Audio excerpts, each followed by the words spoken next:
but for teams.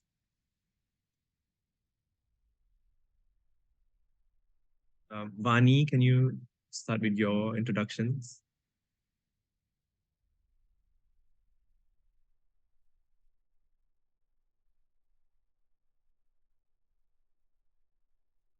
Vani, are you there?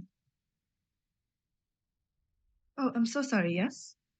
Yeah, so I've introduced myself. It is your turn. Oh, cool. Hi, everybody. My name is Vani, pronounced they, them, going panelist. All the best for the round. Thank you. The trainee, Baroness. Good day, everyone. My name is Baroness Maria, but you just can call me BM, and I'm a trainee for this round. Preferred pronouns are she, her, they, them. Thanks. All right, great. I will give some time to the government team to do introductions if they want to.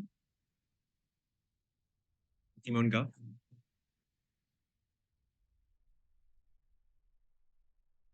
Hi, Amy going first, Cavan going second, Shaun going third. Cavan going reply. All right, the team on Op. Hey, you guys, I'm speaking first. Hi, I'm Mikko. I'm speaking second in reply. Tobi speaking third. Okay, cheers. All right. Thank you for that.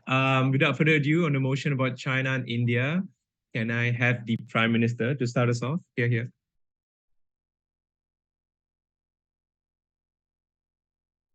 Hi, can you hear me? Yes. Okay, cool. Yeah, PY's in chat. I'll just try to pick one whenever I can. Oh wait, How is that at McDonald's? Oh my god. wait, it's only 3:10. That's already. Oh, whatever. Someone will get it. Okay.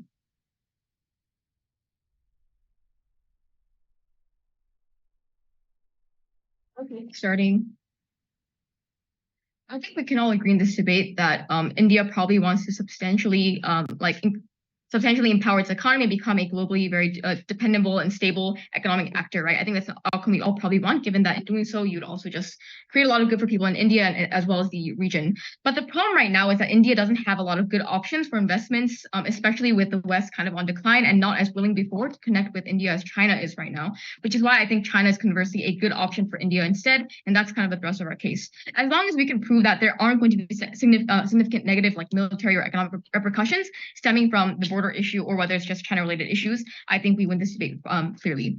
So just to clarify on what we're going to on side gov, by significantly reduce the the restrictions, we mean take steps to make China like basically a similar level of economic and trade partner as before the sanctions, and also as well as compared to other foreign investor countries as well, right? So you lift the sanctions, tariffs, etc. I think if it's in an area that's sensitive to national security, like maybe military or intel related stuff, you can probably impose some restrictions there. But I don't think that's out of any ordinary situation, because that would still be the case even if the sanctions hadn't happened. So two things in this speech. Firstly, why India restoring economic ties to China would be good for their economy compared to other options. Secondly, why this helps Indian security and regional security to a degree as well. So the first thing then, on why is this actually good for India's economy?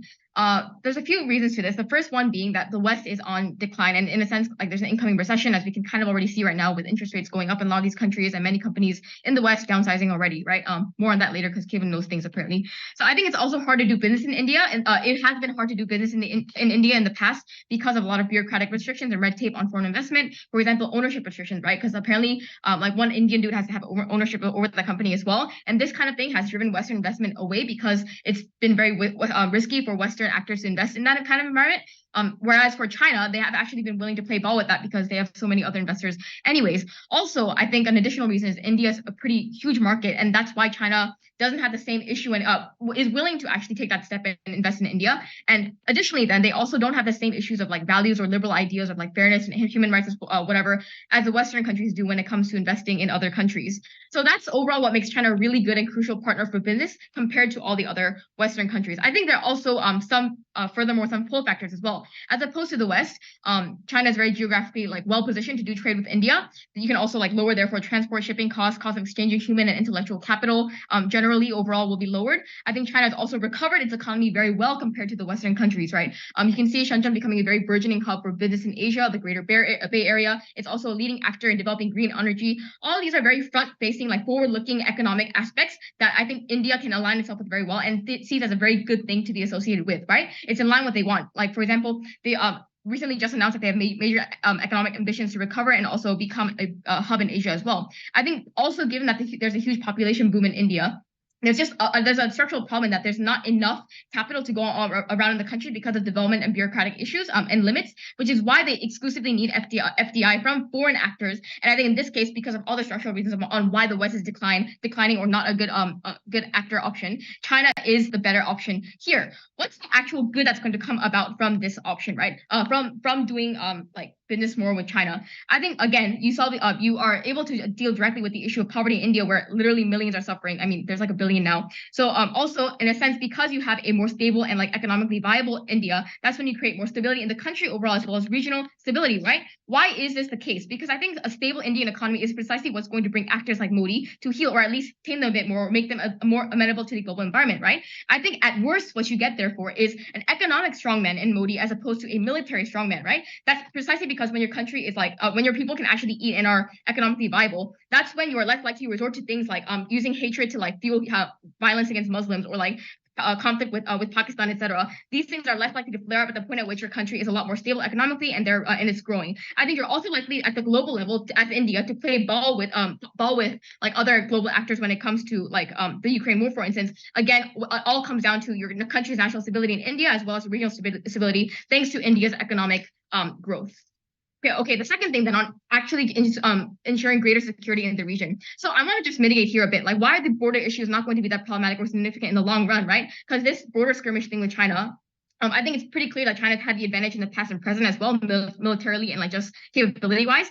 So I think it's not going to be an issue that greatly compromises Indian security overall if you lift the sanctions, especially since Modi, I think, already recognizes that you can't make it a big issue anyways when the electorate don't seem to care as much about the whole border skirmish issues, which are very far away and distant from everyday average Indians' lives on the floor, on the ground. I think you can't, it's very clear to Modi that you can't really sustain this border skirmish issue militarily or economically. I think these structural issues make it so that this policy of like putting sanctions as shown by the info slide was more of a reaction to the ongoing like happenings back and forth in the border skirmish. It wasn't a long-standing like hardline policy on what they want out of the border issue. I think it's very clear that this they would weigh the economic stuff as much more important than the border issues in the long run. Why isn't China going to be an aggressive or like exert a lot of influence over India at the point at which we restore ties with them? But before that, is there a POI? How does China, that is still in the middle of an internal debt crisis, have all of this free capital to spend in India? Okay, I think at the end of the day, even if you have an internal debt crisis going on, this is pretty much the case with a lot of other countries anyways. I think at the point at which FDI is recognized as still an important way to boost your country's economy, this is still something China is going to be interested in. Why isn't China going to be aggressive or try to exert influence over India in like pernicious ways? And I think there's a few reasons here, like three. First of all, I think the first reason is obviously China like trying to be aggressive in the sense it's going to inhibit economic expansion in India because you'll face backlash and also a lot of resistance from forces in India as well as the Western world, right? The second thing then, again, trying to bring India under your sphere of influence as China will trigger Western countries, right? For example, because even for the West, India occupies a strategic location, right? So I think it will deter China from trying to take ports. The Indian Ocean is a very strategic avenue for Western countries to enter into as well. The third reason then, I think India overall, these border skirmishes, it's well outside China's geopolitical like strategic policy anyways, right? For China, there are two things that are really important to their national like security policy and identity overall. The first thing being the reclamation of like old like glorious China, right? The whole idea of century accumulation, that makes things like the South China Sea and Taiwan the main security and foreign policy issues that China cares about, not really the border skirmishes with India. I think they almost take it as a joke anyways. The second thing, the global influence, right? I think China obviously wants to exert global influence. If you attack India and start conflict, I think that creates a lot of noise and like a lot of controversy because especially even though when it comes to South China Sea and Taiwan, China is seen as aggressive. That's because they see those things as their ground, that their home ground. Not saying that it is, but that's how they see it. But on other issues, in all other global avenues, China is really trying to play ball, right? Whether it's like joining the WHO, being more active in it, being more active in UN. I think at the point at which on our side you have more trade ties with India, then you create less reason for China to want to disrupt India anyways. Proud to propose.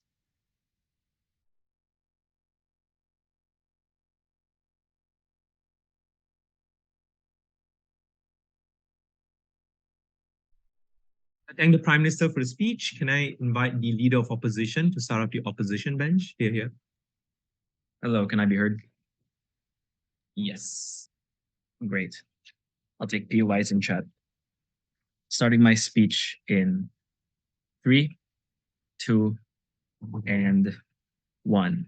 Easing restrictions on Chinese investment will kill domestic labor in India and will massively expose their economy to systemic risk. Setup. What are the restrictions that we would keep in place? It's either all the restrictions, like one on ownership of firms and land through Chinese capital, because it crowds out American and European capital, especially since America restricts investments on Chinese corporations who now enter India. Secondly is restrictions on interactions with Chinese firms that pose a security or copyright risk. And thirdly is to reduce trade with China in general and divert it to deals with other major partners, like how they intensified the role of manufactured goods in the United States and how they now have far more raw resources from other African states there's no guarantee that China will tend to your needs. Generally, India is growing rapidly. It's soon to become the third biggest economy in the world, and they have many sources of domestic capital, as well as a huge export market and huge labor market. Now is not the time to risk your economy by drastically exposing it to Chinese risk and an uncertain giant. 2 rebuttals to Gov. Firstly, on security. The easy thing here to point out is that extensive trading with China is a cornerstone to their military strategy. Look at how China, after ramping up Filipino investment, built military bases on the Spratly Islands, or how after being Taiwan's main trading partner flies ships and planes over the middle line in the Taiwanese Strait in order to threaten them. China uses this technology and this investment to get intel from you, as well as to decide the time and the date of when they can begin offensive relations. When they have control and leverage over you, it is much easier and safer for them to start things like the border conflict and kill Indian citizens. The second response is towards their point that the West is generally weak, where they assert a lot of claims. On comparative, the West is much better at dealing with things like the debt crisis and the economy. For example, on inflation. Yes, the West faced inflation, but inflation in the United States is a third of the inflation elsewhere in the world because they have control over economic institutions like the World Bank and IMF, and because they've had far longer time as first world countries to diversify, build up foreign currency reserves, and so on. What Gov cannot contest is that China is still facing massive amounts of growing pains through its local government financing vehicles and so on that make it much harder for it to deal and recover from these crises. Argument 1. The restrictions vastly benefit India, Indian manufacturing, and the rest of the world. Even if you trade with no one and you believe Gov's push successfully somehow that the West is totally awful, we'd rather have them invest domestically and not receive this investment from China. Why? First, some setup. What are the needs of India? India is currently nurturing a series of high potential industries like tech, construction, and BPOs. These industries, one, directly compete against the type of investment China specializes in, like their investment in factories, their investment in the construction of architecture like roads and buildings, as well as they share many features like having large labor markets and large export markets. While the Indian industries are promising, they need time to develop to not get outcompeted and outpriced by Chinese markets. While India's economy is growing rapidly, more than before, they need to protect themselves and defend against the already mature Chinese markets. Allowing trade and investment would have 3 effects on Indian economy. The first of all is that trivially, it suffocates these industries by outcompeting them, allowing Chinese corporations to not only defeat them because they're more mature, but also because they can do things like employ state subsidy to do predatory practices like price dumping because they have far more state support and can unfairly win on the free market. Secondly is that China also has a track record of stealing IP to take away competitive advantage from your industries, ensuring that you never have the capacity to outcompete them because they continue to steal and they don't have IP laws domestically, and because many of your research firms now never even begin because the risks are far too high.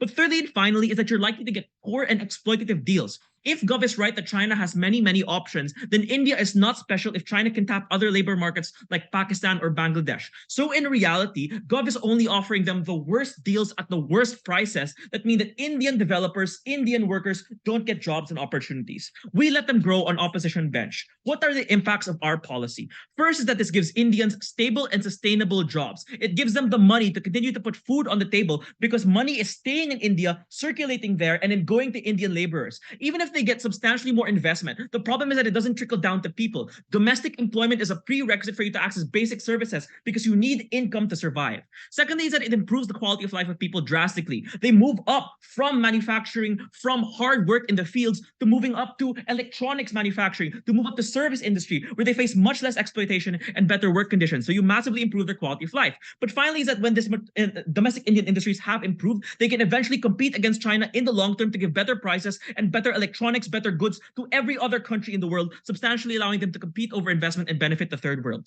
Weigh this argument. One, versus their benefit. Maybe they say China as a trading partner has some benefit, but we show that the specific ways in which they trade and invest in you have little comparative benefit, given that you want to nurture your own nascent industries yourself. But secondly is that we care far more about the relatively poor and populous people in India who would now get access to better jobs, higher income, and economic mobility. But finally is that this makes everyone else in the world happy by giving them access to cheaper, better, and higher quality goods. The second argument is that trading massively with China exposes you to substantial amounts of risk, and we prefer trading with the West, which is mutually exclusive. Before that, I'll take a POI. Sorry. Your case defends that India has nascent economy investments. Would you support banning trade with everybody else in order to support these investments? I mean, China is like your direct competitor. We're happy to trade with the Philippines because the Philippines isn't doing what India's doing. It's doing semiconductor manufacturing. America isn't doing what India's doing. India is doing BPOs and electronics exporting, which isn't to the same degree of the US. So I guess no. The answer to the POI is no. Anyway, even if you believe that engagement with India would be positive, the problem is that exposing your economy to dependence on them exposes it to substantial systemic risk.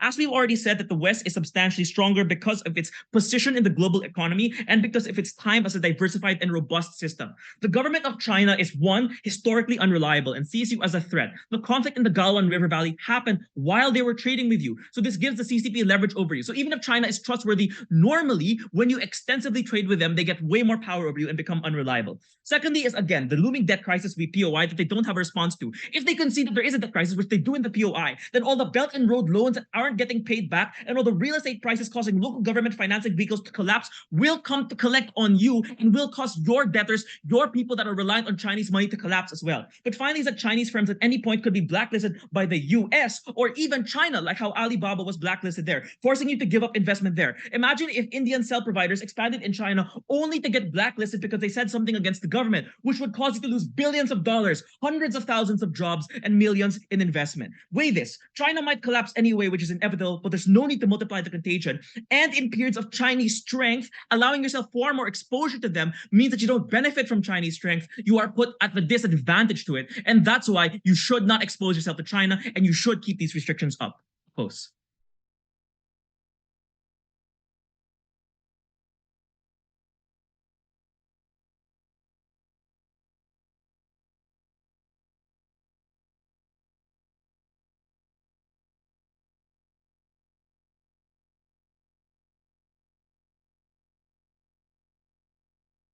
Okay, give me a moment. Yeah.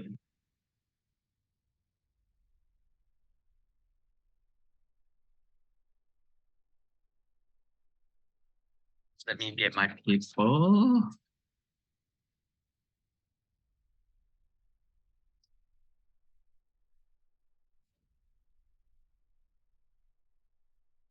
I would like my POIs in chat, please.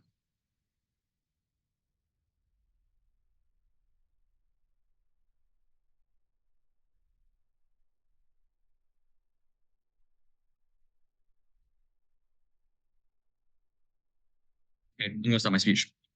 If it was true that the economies of China and India are similar, then they would compete regardless, and China would take jobs from India and take funding from India regardless of whether you're funded by the West or China. So that cannot be the debate. If this debate was about shielding nascent industries because India is an emerging economy, then this calls for protectionism and having no foreign investment at all. But their side supports the counterfactual of Western investment because the West is more stable. So that cannot be the debate either. I want you to note that the majority of their attacks against us are contingent on a very hyper-specific characterization of Chinese investment, that Chinese investment targets specific industries and that they are prone to risk.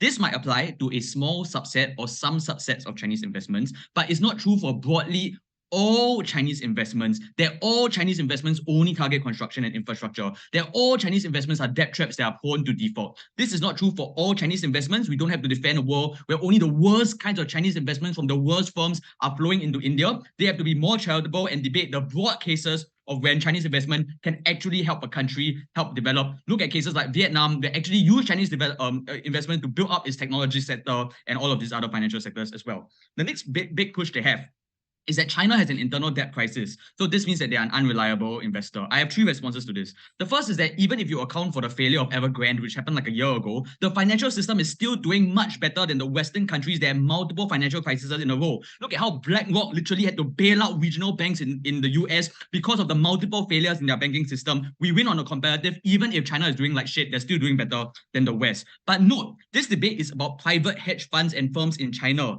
This actually proves my point. It is because there's a failure in the Chinese business environment. That's why Chinese investors are looking outside of China. It's because there's a crisis of confidence within China where they're not sure whether the loans in China would pay off. That's why investors in China are looking for all their hot money to go outside of China, which proves our point that there is capital available to go towards India and that there's good capital available. So if you believe that there's an internal debt crisis in China, that proves our point. The debt crisis means that investors don't want to invest in China anymore. They want to invest outside of China. But the last thing I want to say, just as a trivial note, is that the debt problem in China is just not systemic. The Evergrande thing was a one-off situation because they didn't manage their liabilities properly, and all of the defaulted loans they made in the past have already had collateral put up against them. The risk in the Chinese financial system is not systemic at a point in which all Chinese investments is risky. Now let's talk about the economics. The BJP has made promises to the people of India that there'll be a global superpower in the coming decade. Modi's platform is largely built around this idea that he's the only person capable of pushing India's economy forward. Judge, the question you should ask yourself, therefore, is whether Western investment or Chinese investment allows India to fulfill that economic ambition.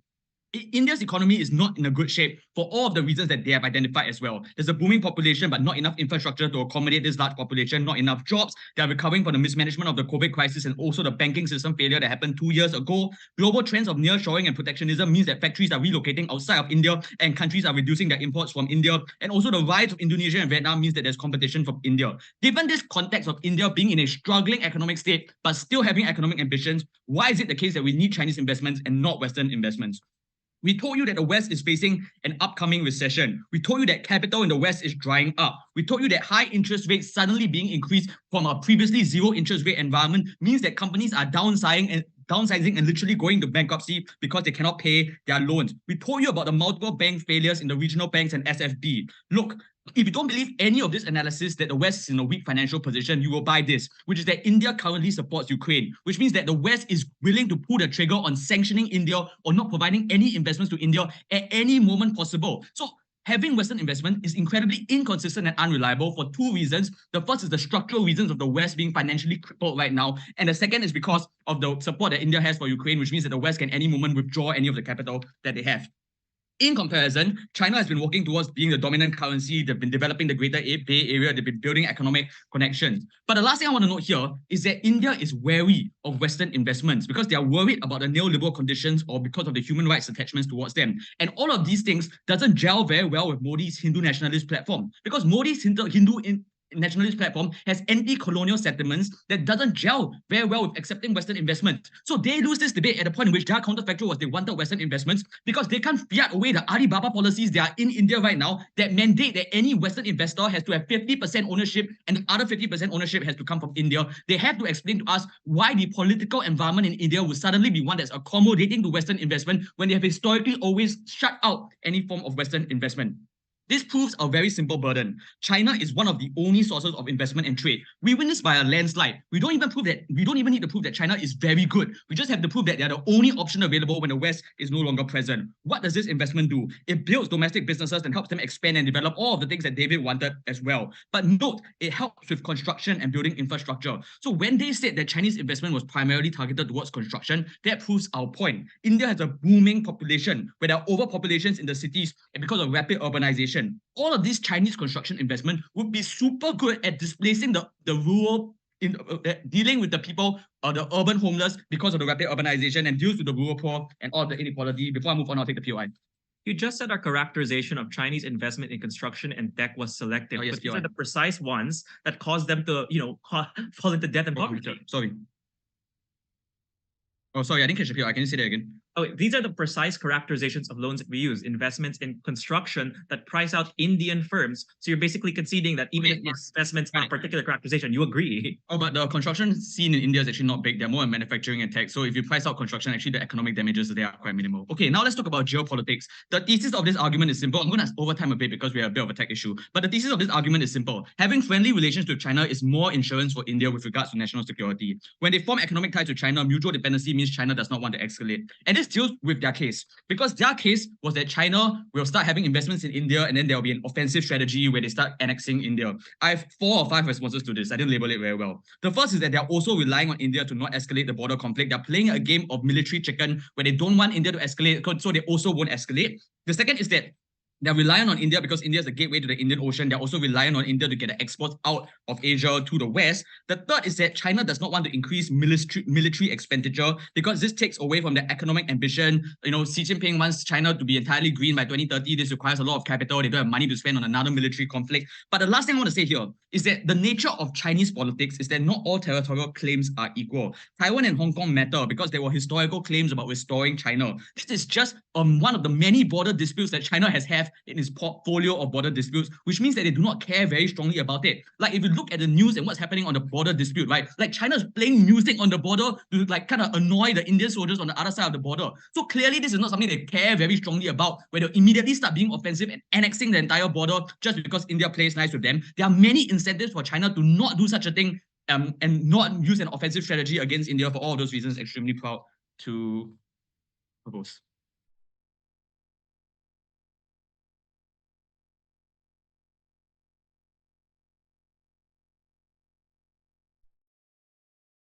In the DPM for speech, can I have the DLO, please?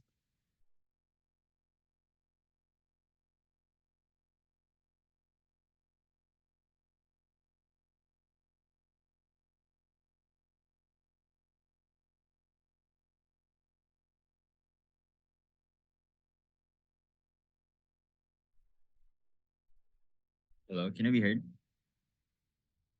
Oh, where's my phone?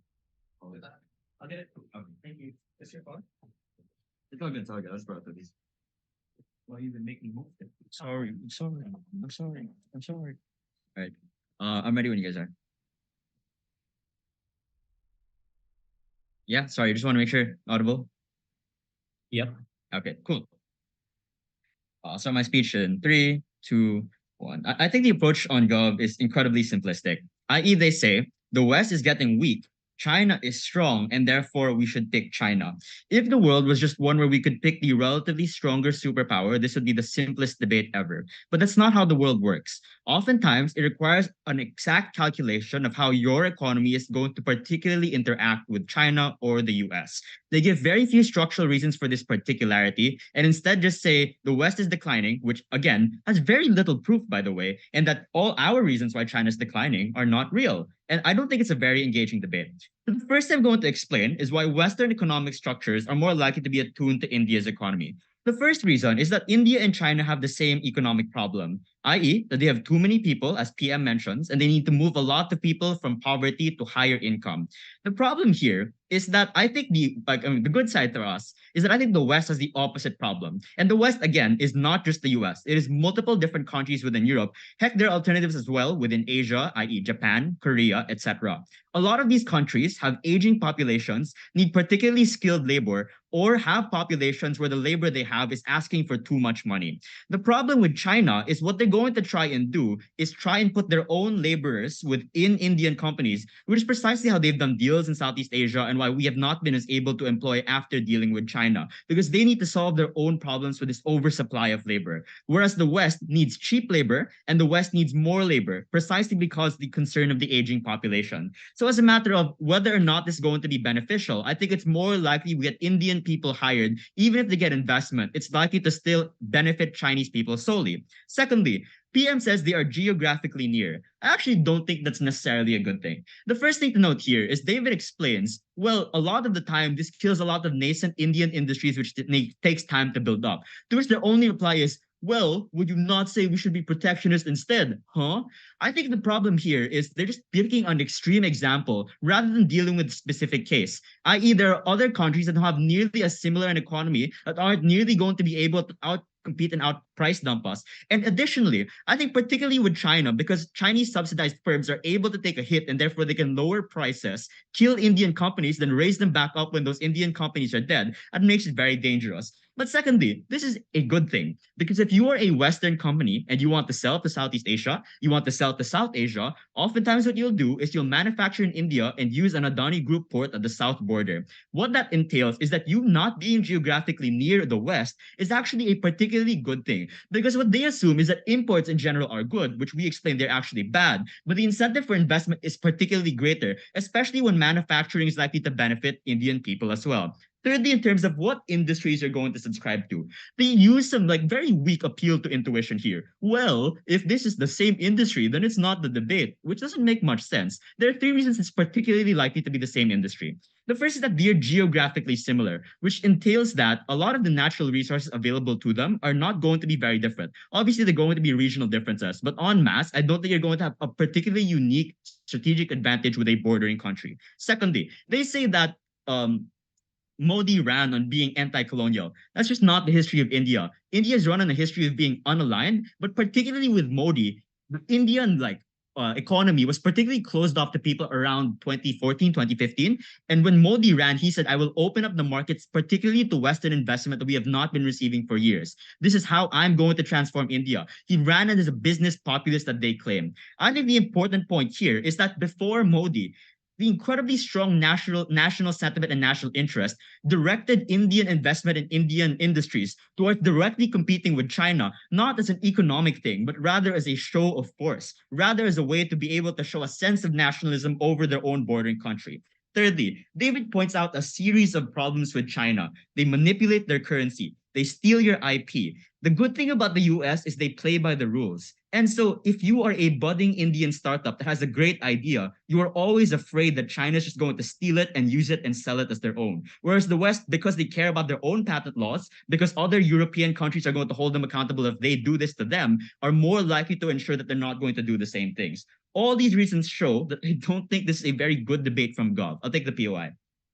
If China and India have similar economies and similar problems, wouldn't that mean that the investors are attuned to knowing how to fix the problems and sympathize with those problems, making them better than the Western investors that don't understand such problems? This is yet another appeal to intuition. You have to fill that middle analysis. How are they going to fix that problem? How do they become attuned? You can't just say that, well, if they do this, they've probably figured it out already. They're pretty smart. I don't think that's very good debating. Secondly, you know what? Let's play ball. They just assert the US and the West is in decline. Three counter assertions, right? One, US inflation is 1/3 of the rest of the world. The actions of Jay Powell and the Fed have strongly curbed this economic crisis that they're so scared of. Secondly, even if that's true, the US has large control of significant Western financial institutions that keep their economy afloat even through hard times. The IMF and generally Bretton Woods institutions, which is why we were not afraid of the US not having to raise the debt ceiling because you know that they'll do it. And you know for a fact that the reliance on the dollar means that they can continuously take loans even if they're not going to be they'll be good for it, precisely because the whole world relies on the dollar, precisely because they have control over such powerful financial institutions. Thirdly, the West is not just the US. You have so many different alternatives here that are all competing. But I think what David points out is that this crowds out that investment. Why is Chinese weakness more likely to be structural on their side of the house? Three reasons. Number one, they lent out so much money during One Belt, One Road, and a lot of them to companies and countries that were not able to pay them back. That initial capital cushion that they say existed is no longer there because they agreed to incredibly poor conditions. So even if today the conditions are better, the conditions in the past means they have no money. Secondly, localized government financial structures where local governments are unable to collect tax, but they have to grow their economy because tax directly goes to the CCP, means that they oftentimes have to take on debt and raise their GDP by building ghost towns that are unproductive. That's why there's so many villages, homes, and malls that have no people in them. Thirdly, they've been so much more scared about COVID. It took literal protests and still incredibly strong lockdowns before they're able to restart their economy. All of these are far more structural incentives than you being able to prove that. Lastly, on security, I think you giving your industry has significant amounts of information where at the worst case, they can take crucial military and tech, but secondly, in the best case, can actually just manipulate people and their whims, whereas what they've done in many countries by influencing the kinds of technology that exist here. At best, PM says, we'll regulate this. Well, we tried, right? China is not the actor to listen to regulations. They oftentimes don't think foreign law is something that applies to them. There's a much worse way to be able to deal with them. For all these reasons and more, I think it's an op-win.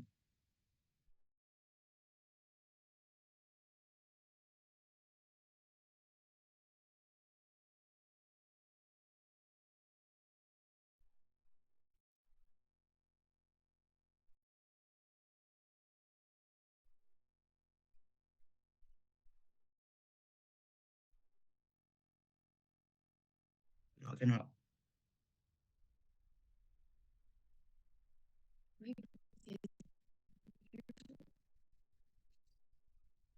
Not limited. Now it's limited. Yeah. Hello? Tina? Yes, I can hear you. Okay, thanks. 1 second.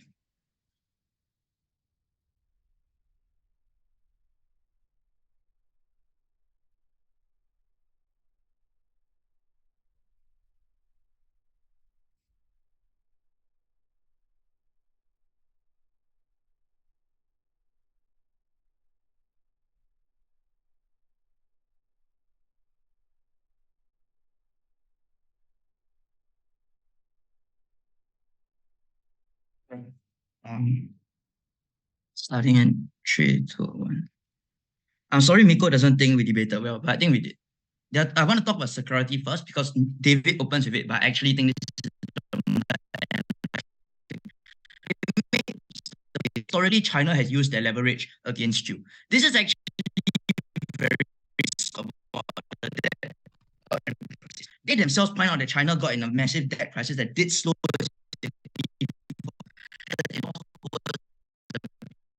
tried to get these ports to recoup the losses.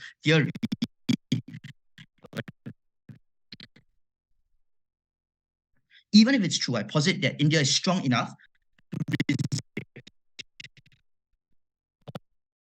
and not reclaim money on India. That makes no sense. If you have a debt crisis, you need to go after your creditors from previous first, because if not, no court will let you take the money from the one who you just lend money to, right? So there's no chance of this being a problem. Not that if the debt crisis is time sensitive and presumably the loans that we now get are longer, that won't be an issue. That specific argument doesn't make sense. They say contagion, but contagion is just a risk in any party you take money from. Insofar as we point out that there's a bigger problem in the West as well, we think that there's similar contagion. But more than that, Cavan's argument went unresponded to. The argument that your interest now becomes less to be aggressive is more likely that you end up wanting to be peaceful, because what happens if you're aggressive against India is that you compromise investor confidence in your investments in India. Given that China is also trying to play global financial markets, it is highly likely that in that context, that will create more security for India, which is what they want. So on security, I think at minimum, we don't cause harm. And that was the start of David's speech. Let's talk about who supports the Indian economy then. And the first question I want to interrogate is whether there are alternatives. The first thing that they say is the West has money. I want to be very clear. The bar of our argument is not the West is going to go down in the dumps like 2008. The bar is because having your economy afloat, being able to extend the government budget does not equate to having money for strong overseas investment, which is necessary to continue the progress of the Indian economy. That proof for the West not having money, if you check your notes, is inflation is low. But inflation being low in the West is the result of interest rates being increased, which is the reason why there isn't Western capital to go overseas. So their proof cuts against the argument that the West is going to lend a lot. It might have a strong economy back home, doesn't equate to lending a lot. There were two other reasons why we told you why it was unlikely that Western investment was going to be the solution. One, because the West has strong militancy and activity against offshoring investments. There's a strong push towards protectionism in the West, which means they are unreliable as an actor. Second, the threat of sanctions. We told you two things. One, India's position on the Ukraine war being pro-Russia means that there is an inherent risk of sanction. That risk, even if it doesn't actualize, deters Western investment. But second, they want to talk about US playing by the rules. India doesn't play by the rules. So you are always at risk as an investor into India of being subject to these restrictions and sanctions from the West that would then hurt your investment. So the West is not a particularly viable option. Then they said, but there's money within India. Look, two problems. One, Indian capital is not state-owned, and consequently, if your Indian firms are competing with the rest of the world in order to compete for this money that the Indian investors have. Unfortunately, your rich people in India don't necessarily feel that degree of nationalism that everyday individuals who vote for the BJP might. Secondly, and this is important, the Indian financial sector is still recovering from the shadow banking sector crash of a couple of years ago, and that existed because a lot of the Indian financial sector is like shadow banks with weak financial regulations applied to them. That means that if wanting to get credit from these areas is very limited. The consequence of this is that if you want to bank on these alternatives, you're taking a massive, massive gamble. This gamble is important because both sides agree that there are millions of billions of people in the Indian economy to feed. I don't think it's good to gamble these lives. Yes, Mikko? So there's still a pretty big gap in the case, right? How does China profit from building roads to nowhere and random infrastructure developments in India instead of doing the conventional things like, the factories that we're defending? Yep, getting there. So will China exploit you? The first thing I want to point out is what Mikko might call an intuition pump. But if it's true that they want to set the context that China is in serious crisis, seriously vulnerable, one, if they don't push a lot of money into you, then the harm is quite minimal. But second and more pertinently, they cannot tell me that China is super weak and therefore there's a problem, but super strong and therefore it's at a strong position to exploit you. Because presumably in that context, you aren't in as much of a position to pick and choose, and India has a stronger leveraging negotiating position than they characterize. I want to be clear, when we talk about India being in crisis, that is a crisis insofar as they need to forward the economy and help people down there. But the Indian government has not historically been, super concerned about that to the point it's the foremost priority, which is why they don't bend over in front of China. They are not Cambodia. They are not your extremely poor LDC countries. I think that this is fundamentally different in terms of the leverage and negotiating power. But secondly, regardless, and this is important as well, India is special in its size and potential of the market, which means that China might have other options, but it wants to invest in India. And all of that creates a world in which India has the capacity to negotiate on relatively level footing. But let's take out the specific arguments because there were three. First, these are nascent industries. Okay, then protect by sector. We never said protect from all economies, economic investment. We pointed out that sector-based protectionism is what India has done for the rest of the world. If it's really that problematic, they could also do it there. It's ridiculous to tell me that there's 100% or that significant convergence between their industries because these countries have different comparative advantages, have different historical economic trajectories. But second, they said state subsidies. Yes, but the problem is that this doesn't really work that well in India. And the reason for this in India is that 50-50 law that requires a significant proportion of the company to be owned by an Indian national, which means that profits do stay to a very significant extent. But also India also has been in trouble for subsidizing. I think they can fight China relatively on this. But they said steal IP. First, I think factually, China has a lot of court system that has a new court system that has appeared more reasonable. We are still waiting for this to come out, but I think it suggests that the IP problem is not that bad. But if it is that bad, why would they need this business activity? If you tell me that China is such a shadowy actor, presumably the capacity to engage in corporate espionage exists on both sides of the house. But here's the trade-off. Maybe it's true that China is exploitative and it's going to hurt you. The problem is that this ignores the specific nature of India, because India being that size and is too big to fail because of the sheer economic crisis, but also because of the sheer economic potential that will be lost. So if India really ends up being too beholden to China, what we suggest is in future, there's nothing in the motion stops me from reintroducing some degree of these restrictions if that is actually necessary. Given the strategic value of India, we think that what that means is that the West will help you, or even if you're breaking contracts, Indian courts are like quite captured anyway, and it's likely that they can then protect you. So there's no reason that we must lie back and let the Chinese exploit us. The difference is on that side. What is structural is the lack of alternative capital sources to fund the Indian economy, and that's what we thought we needed to avoid. That's what we propose.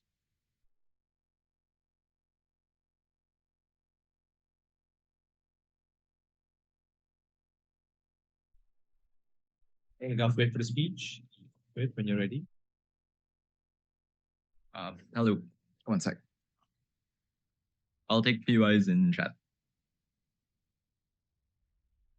There's no faster way to get burned than staring into the dragon's mouth, and no more embarrassing way to get burned than doing it twice. The first question I want to ask is, why is China an unreliable and dangerous trade partner? I want to flag from the beginning that proposition does not clear their initial burden of proof.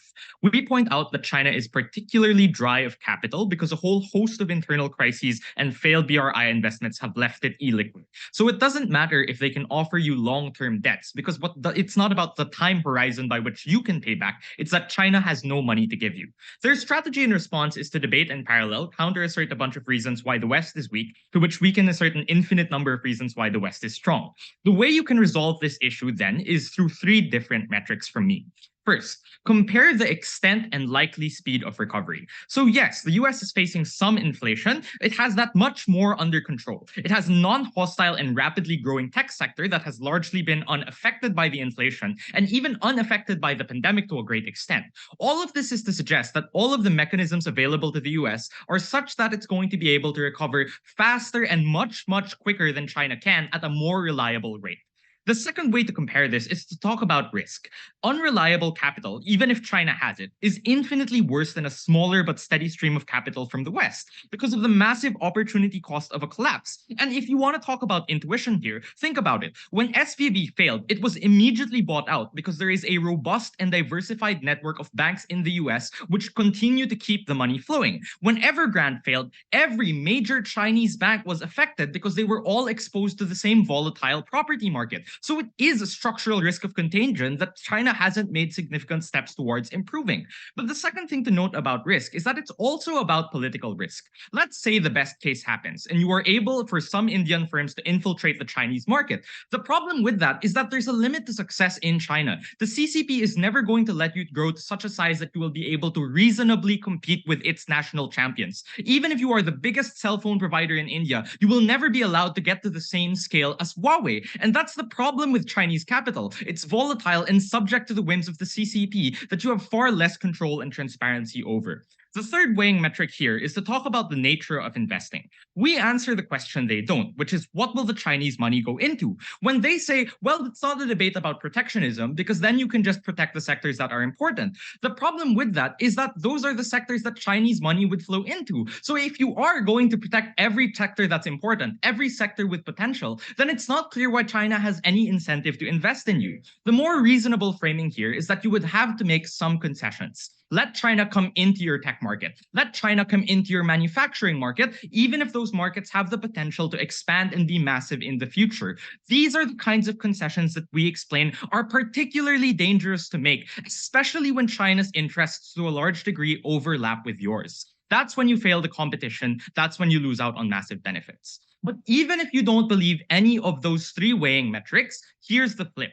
Increased financial instability in the West only makes China an even riskier trade partner. Because the mistake of opposition is to assume that these two markets are separate, when in reality they aren't, right? When the US inflationary crisis happened, we also saw large suffering of Chinese stocks. Lots of Chinese businesses like Alibaba rely on technology and services that are provided by US companies. Their financial markets are intertwined to a great extent, as we point out over and over again. So just because the West is doing bad, that doesn't necessarily mean that you can bank on China as the next best bet, because China hasn't established itself as an independent and trustworthy actor. So if anything, all of their material for why the West is collapsing is value neutral in the debate at best. So at the end of this issue, what are you actually comparing, and why is there a lot of Western or at least domestic investment we can access? The first thing we point out is that the failure of Western firms, even if you believe their characterization, doesn't necessarily prove that there's no capital. All it means is that there's no interest or incentive to invest in Western firms right now. If anything, I'd suggest that increases the attractiveness of firms abroad and investment in places like India. So you have more capital freed up. Just because interest rates are rising right now doesn't mean people stop investing as a whole. There's a lower pool of investment. We explain why that investment is likely to go to India.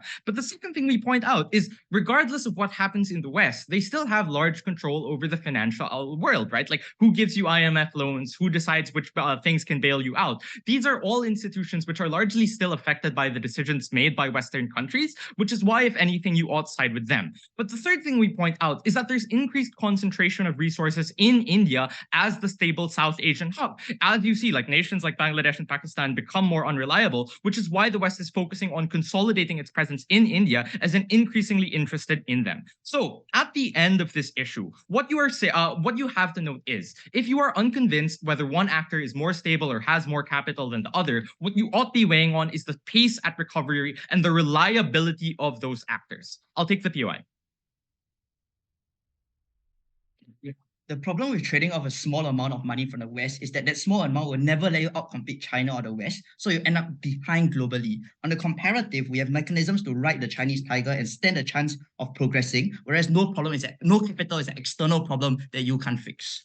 I'm not sure why China is giving you the big amount that you need, right? Because if China isn't willing to give you this money anyways, because you're blocking off the sectors that they want to invest in, you're not getting that money either. But also, when we say small amount, that's relative, right? It's still billions of dollars coming into a few firms. That can be life-changing for one tech startup that is on the brink of discovering some kind of innovation that would allow it to become a market leader, like Infosys, for example, in the 2000s.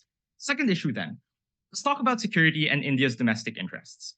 The Gov claim here is to suggest that interaction with China will moderate the BJP and Modi while at the same time raise the capital Indian firms need to expand. So engaging with the POI. I have a couple of responses here that take this out of the round. The first thing to note is that this relies on an unrealistic characterization of the BJP. So yeah, Modi might say he's anti-colonial, but he's also very anti-China. The reason we know that is because he was the one who imposed the restrictions in the first place. If anything, I'd suggest that Modi becomes more volatile and more militaristic because he can use the influx of Chinese capital to justify increased spending on the military and drum up national fervor. He can say, oh, the Chinese own our factories, they're taking away our businesses, they're taking away the profits that Indian workers have made for them, and thus use that to win re-election. So he becomes more volatile. The second thing I'd point out is that economic interaction in this debate does not equal to stability. In fact, history has shown the opposite. It's a tactic of China to exert influence and prevent aggressive retaliation. When the shareholders of your companies are all Chinese, it's unlikely that they're going to support any attempt to get them out. We offer growth, we offer sustainability, and we offer stability. Side with all.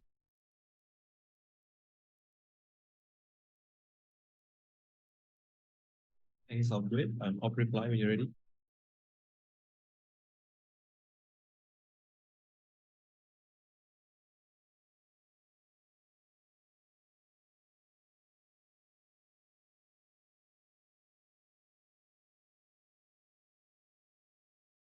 Hey, sorry, I'm just gonna grab my phone.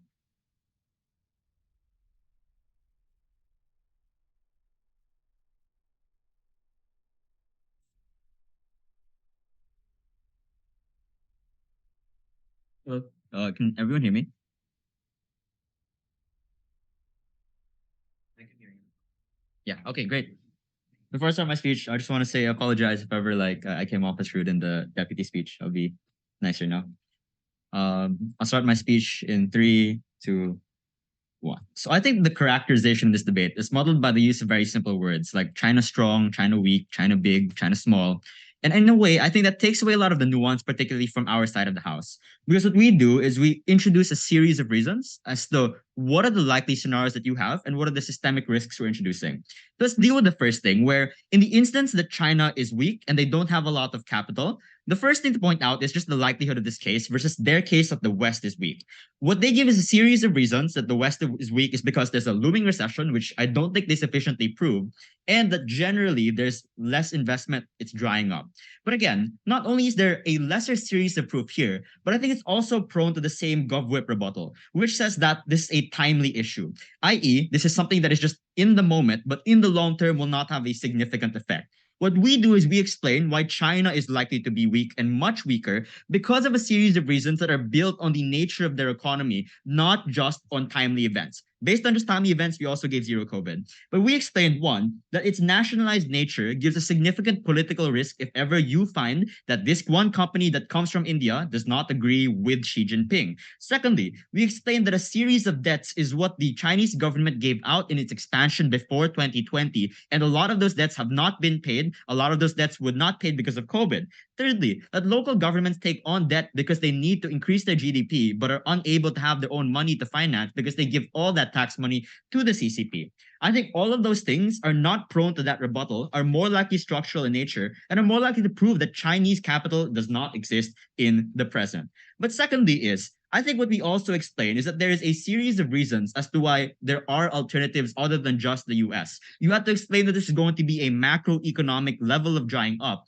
But I don't think that takes away a lot of the reasons that people still would want to invest in India that I think comes out from David, i.e. they're a huge consumer market. They have a highly technologicalized and advanced labor force and a pretty large labor force. They're a fairly cheap labor force. All of these things are independent of the nature of India. So the second thing I want to point out then is in the instance that China is strong, or rather, let's tie this issue. They say at GovWhip, if they're weak, that gives us more leverage. Sure, right? But I think David first points out that you are crowding out investment from other countries. And at PM, there's some way to explain why the most important thing is investment. So even if we're able to outcompete a weaker China in terms of our own economy, it's unclear why you're able to grow to a sufficient degree that they say is the most important thing in this debate.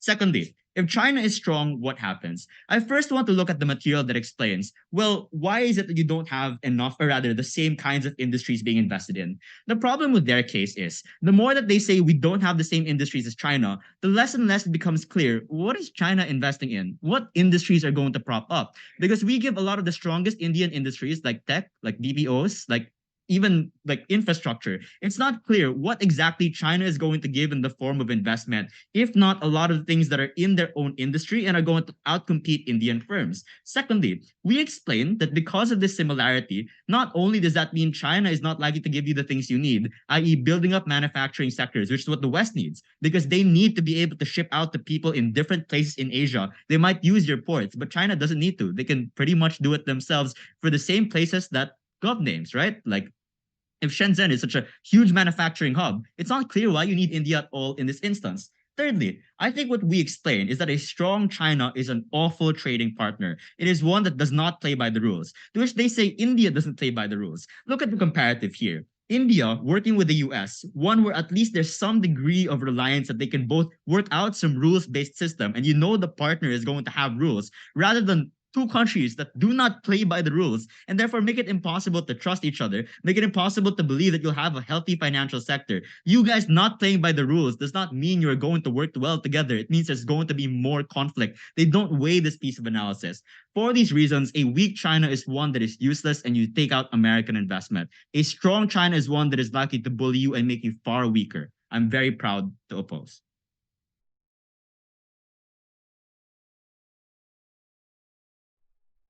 Any of reply? Got reply.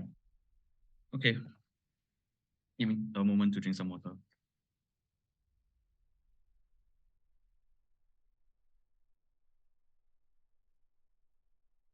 We're going to first talk about investments. So one part of their case is that Chinese investments are fair, and they give a bunch of reasons for this. So the first thing they say is that the economies of India and China are too similar. This is actually a good thing that your economies are similar, because if you have similar economies and stages of development and demographic, this means that the investors are used to seeing the same problems, for example, overpopulation. Therefore, Chinese investors would be specialized to solve such problems, which means we get more mileage for the amount of investments that we get compared to the West, which don't understand the structural problems that India face, and therefore the investments might not be fully utilized. So if it's true that the economies are similar and that they are in similar stages of development, this proves that there's a good investor to business fit.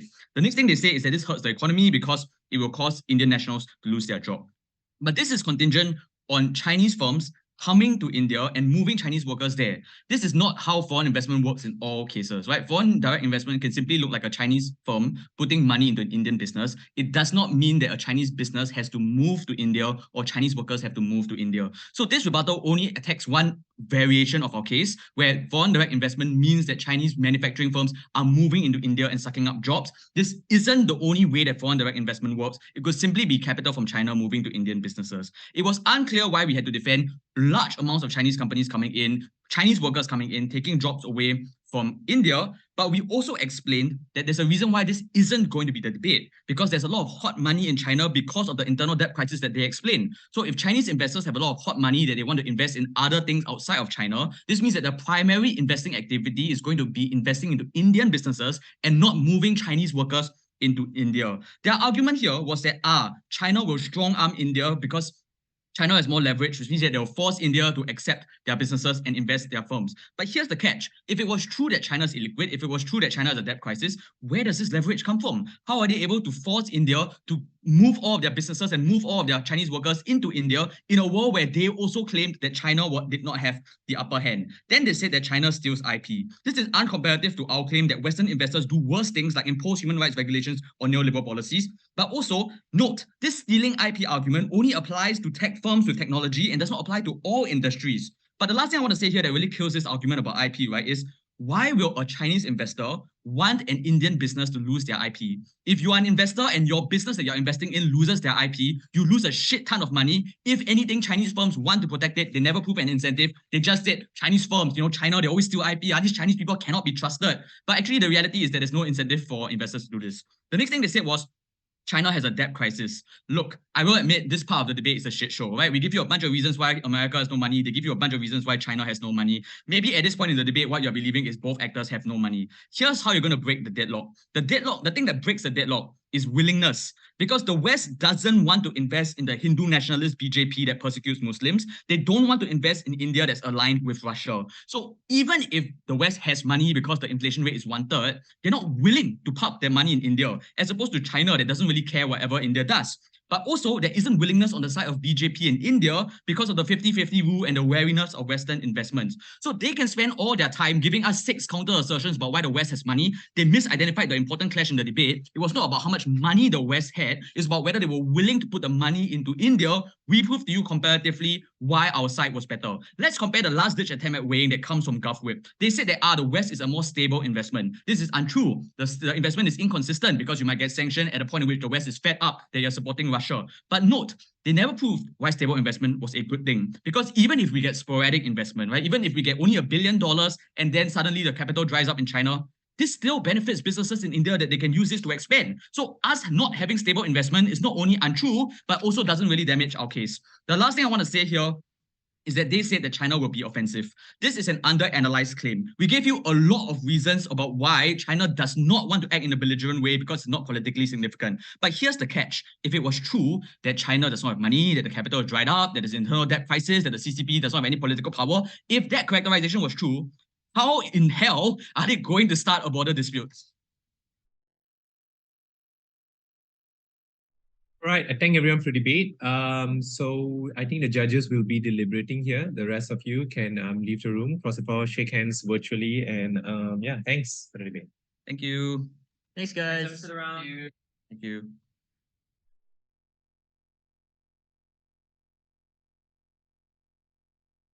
Can you just check if the streaming is on?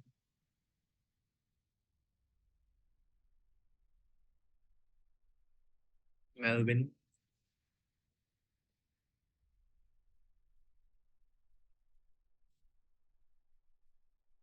Is Melvin there?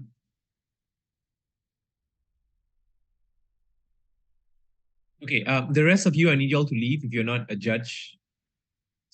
Yoshi Yao Kun, I need you to leave as well. Observer A. Melvin.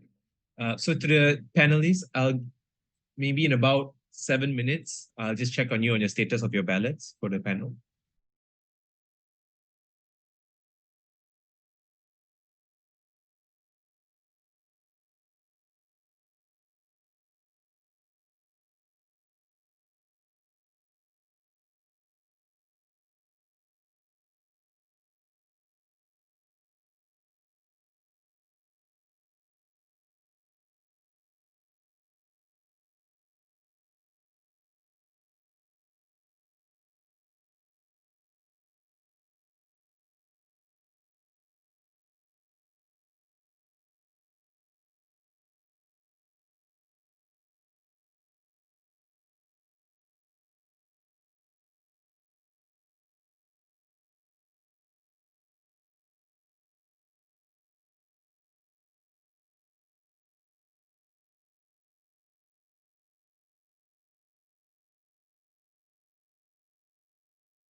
Right, it's been 7 minutes. Can I just check if your ballots have been submitted? Vani and Baroness. The trainee doesn't submit a ballot, right? Yeah, I will not Trainee, have I to. think, I've submitted my ballot. Okay. The trainee, have you submitted yours? You don't have a ballot?